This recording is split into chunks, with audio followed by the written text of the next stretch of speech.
A federal high court in Abuja has refused to hear the application by the detained leader of the proscribed indigenous people of Biafra, Kanu. Hi, welcome to What's Happening. These are our top 10 stories countdown today.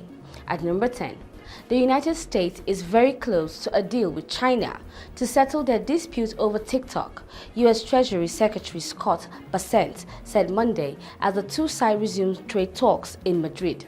Bessent and Chinese Vice Premier He Lifeng opened the latest round of discussion in Madrid on Sunday, seeking to narrow differences on trade and technology that has strained relations between the world's two largest economies. The meeting are expected to continue through Wednesday, the deadline for TikTok to find a buyer or face a ban.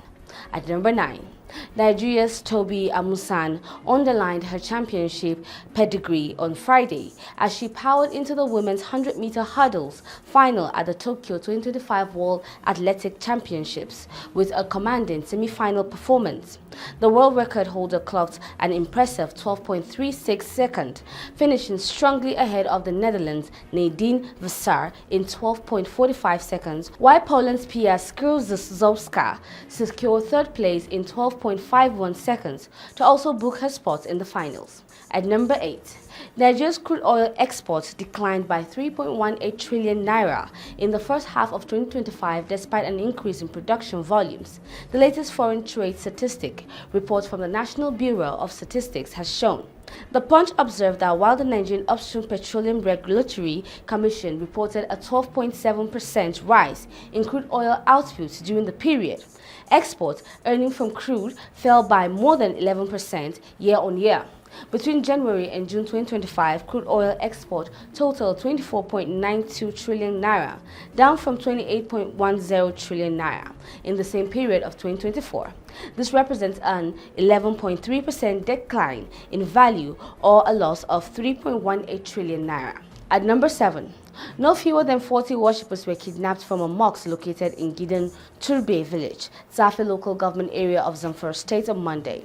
The development, according to critical stakeholders, signaled the collapse of the peace deal both Katsina and Zamfara state had with the bandits terrorizing the northwest. The pact, according to all the attendees, marked a significant step towards ending year of violence, kidnapping and cattle rustling in the northwest and by extension the northern region. At number 6, the Dangote Refinery and Petrochemicals will today launch its compressed natural gas trucks for the commencement of nationwide distribution of premium motor spirit. The refinery announced in August that it had received the first batch of its 4,000 CNG-powered trucks for the full distribution program, while the initially set to commence on August 15th. At number 5, the palace of the Alaafin of Oyo has dismissed reports claiming the appointment of new chief Imam for the ancient town.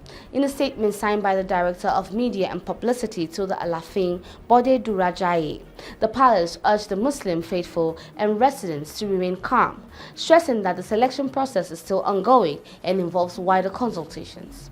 At number 4, the Debt Management Office has announced the allotment of the September 2025 FGN savings bond totaling 3.0 billion naira across the 2-year and 3-year tenors. The bonds were issued at 1,000 naira per unit, with a minimum subscription requirement of 5,000 naira and a multiples of 1,000 naira thereafter, up to the maximum subscription of 50 million naira.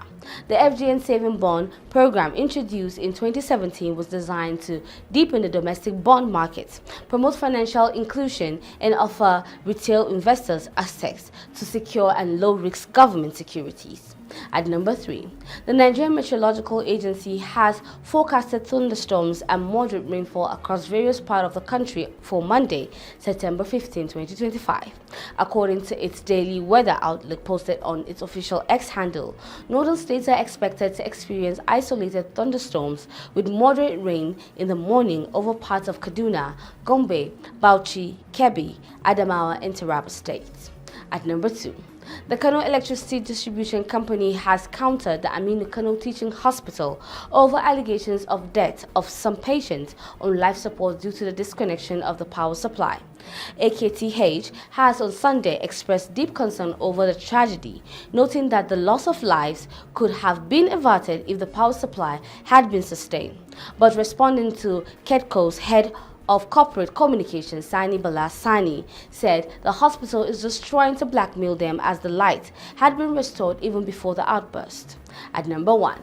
A federal high court in Abuja has refused to hear the application by the detained leader of the prescribed indigenous people of Biafra, Kanu, seeking an order for his transfer from the custody of the Department of State Service to the National Hospital Abuja for urgent medical care.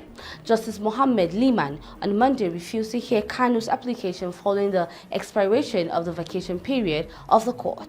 That's all for today. See you next time on What's Happening.